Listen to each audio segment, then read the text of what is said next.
Welcome,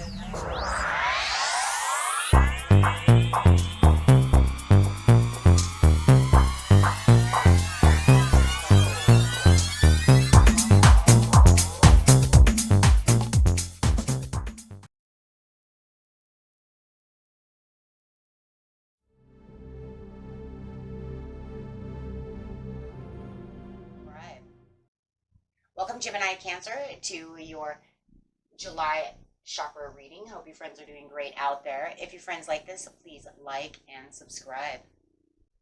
Okay, guys, let's see what's going on with you. Before we get those, let's get a regular chakra card out and see what we're looking at over here. Best chakra to work on.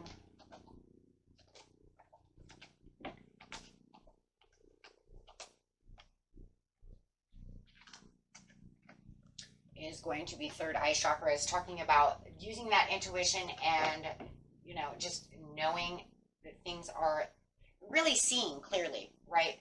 Really seeing clearly about the situation at hand and kind of knowing it too in its own way, because I do feel like if we had another card, you would definitely have the crown chakra, because I keep feeling like, because I clearly see what's going on with the situation, I really seriously do know. So the more clear that you get about the situation, the more you know that everything is going the way it needs to go.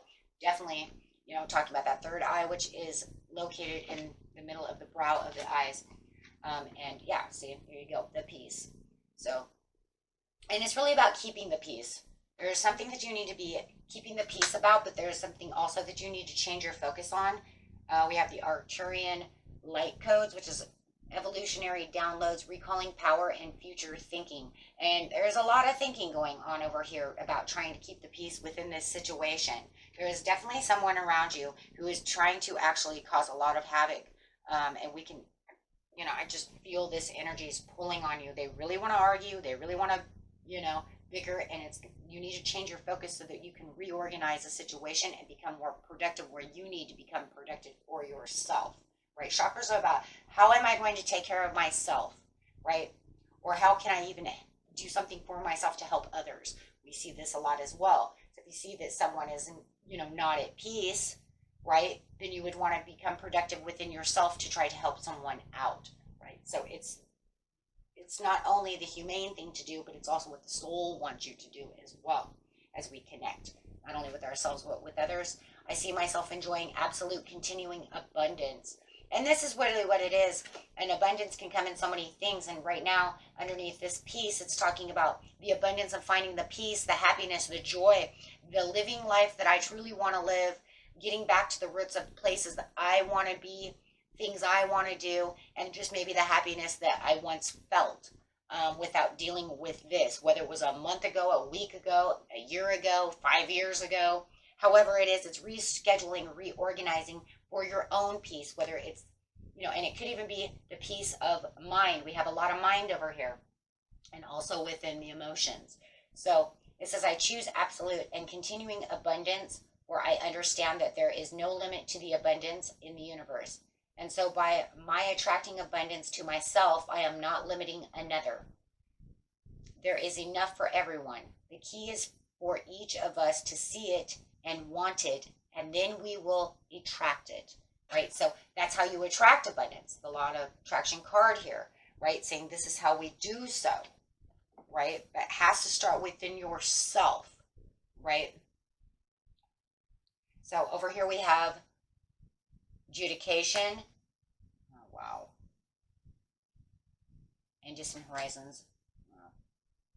So I do feel like there is something that's going on that does need to be judged within your life, and I think the judgment of it is your judgment call. How are you giving yourself the judgment call? How are you doing your upgrades? How are you getting to where you need to be recharged and making the adjustments within your life or within your relationship to have this progress forward the way you want it to, right? So, and having the heart chakra over here is talking about the compassion for yourself and changing the focus. The change comes from the compassion. It comes from the heart. It comes from what you truly desire. The heart chakra, as we appear, is the centerpiece of the whole chakra system, right?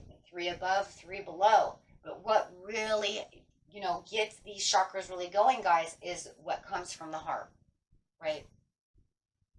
So the center focus of everything is what comes from what your heart's desire is, no matter what.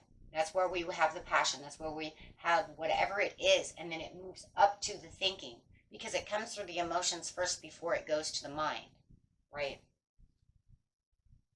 It's, you know, mind over matter. With the Ten of Cups, or yeah, the Ten of Cups over here, it could be a family issue. No matter how it is, it's the success of wanting something from someone who means a lot to you, you know, or that you still feel deeply about, right? About how much you need to change. With the Seven of the Chariot, could be a Pisces or a Cancer that you're dealing with. Could be definitely a water sign that you are dealing with. I feel that the problem with them is that they show too much emotion within a situation, and then it kind of throws you off. But that's for somebody, not everybody. But there's definitely a lot of emotion going on, right? Yeah, there's that toxic awareness. It's time to meditate and enjoy connecting with yourself first before you can actually even move towards what you're going to do about this situation, right? Because you really have to make adjustments within yourself before, you know, before anything else can be fixed. It just feels like a lot of this is blown out of proportion at this time. And you may feel like you're kind of pulling the plug on the project or the conversation or the relationship due to the justification, meaning that there's a lot of things going on that are just need to be justified, things that need to have some kind of radical change. It could, you know, within your own life, but it has to come from you.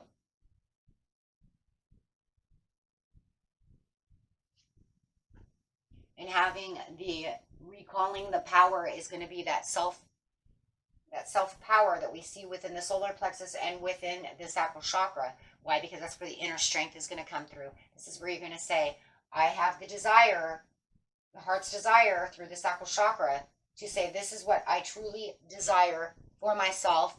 And then bringing in that inner strength with the solar plexus to say, and I can have this, I will have this, and this will happen. So this is the want, this is the will. So it's your willpower. Always think of your solar plexus as your willpower. That's the intention. That's how you get to the things that you truly want, right? Through the willpower, we get through things.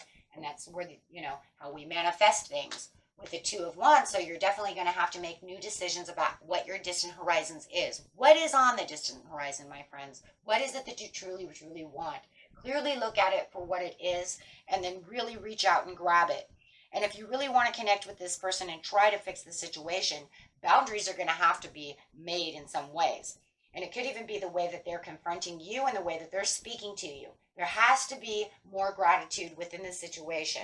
We can see this with all the compassion, right? You might even feel like they don't have any gratitude towards you. They're not grateful towards you. So how are you going to try to fix this? How is it going to work? It's not boding well over here, but it can only bode well as you make it, right? Because through the determination of the Ten of Wands, it's saying you'll have the inner strength to do so. And, you know, but there's a lot of pain aching air over here. You're gonna have to find the peace within yourself to get to some kind of healing to be able to get rid of those swords.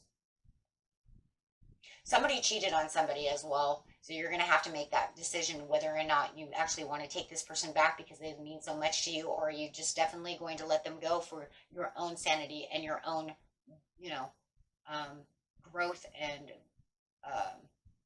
expansion. You know, there's a lot of fish in the sea. It's not taking any kind of moderate move forward. So the communication that you are looking for is going to have some kind of solution. Once you figure out what it is you truly want, you'll see the surprising solutions come up towards the tricky situation, towards what's going on, right?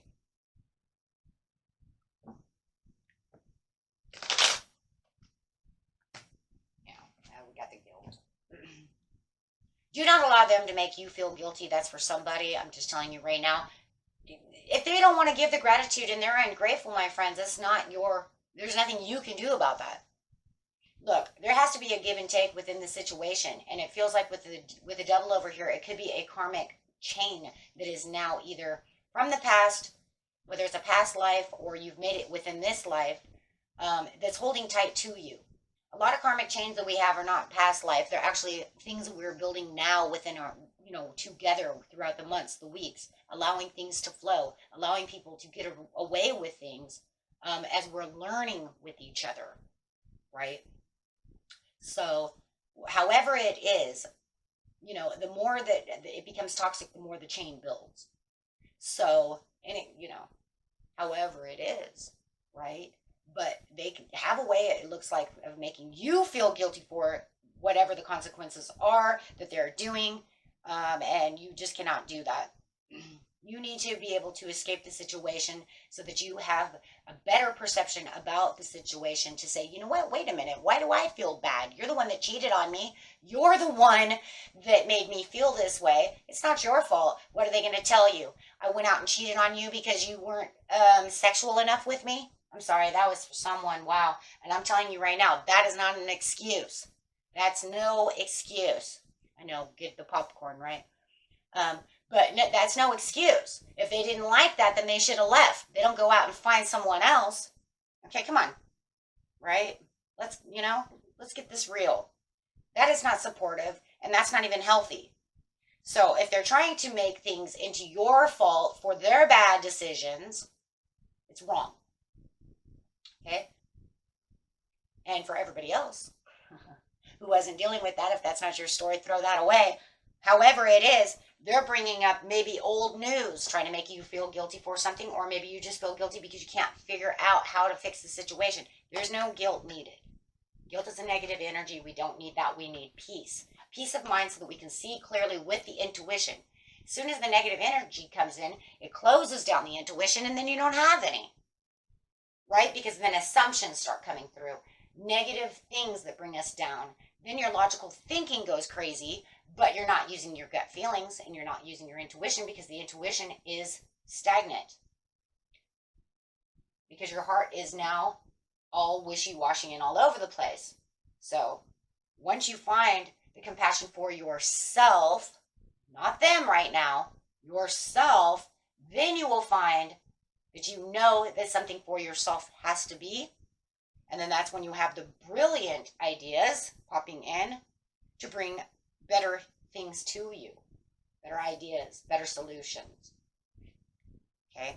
This is where artistic inspiration abounds, right? And then you'll have better communication as well to be able to communicate these things that you are seeing and being able to speak from not just the heart's desire and from the heart, but also from the soul, and allowing that soul to really shine through. And then it'll say, look, now you see what you learned about the situation. Once you see that perception as well, then everything can be fixed. But remember, don't forget to get out of that box, look backwards at the situation, change the perception. That way you can see it from a different point of view, right? Because as we, I always say it, guys, if we can see it from our friend's point of view, and they say that's really effed up, that they're doing that, and you're like, I don't know, I just wish that, no, if you take that friend's point of view by taking yourself out of your shoes, looking at it from their point of view, you will be able to see so much more. Because, it's crazy. We can say these things to our friends, man, but then when it happens to us, we forget because we don't have that perception. So we're seeing it in a whole different light. Perception's hindsight 2020, right? So make sure that you are doing that. It will split everything up, and then it will bring in better clarity. And that's also good for healing too. Remember that, right? Because then you can see it from a different point of view. Is it really worth this grudge, this, that, right? So, okay. And yeah, I do. I feel like somebody is, bickering, short-tempered, maybe a little impulsive. It could even make you this way as well, right? Because they're doing something, and all you really want to do is keep the peace. A lot of times we want to keep the peace so much that it ends up impulsively short-tempered. Because all I want you to do is shut up, right? I asked you nicely 5 times, right? I just want you to be good. I just want you to do this. I want you to do that. And then it kind of works on that temper. So really, connecting to yourself and being able to do that, you'll be able to rest easier, knowing that there'll be more opportunities opening up. And even if it isn't with this person, it will definitely be better communication of what you need to do to move forward. Okay? And that was it for you, my friends. Until next time, peace and love. Bye-bye.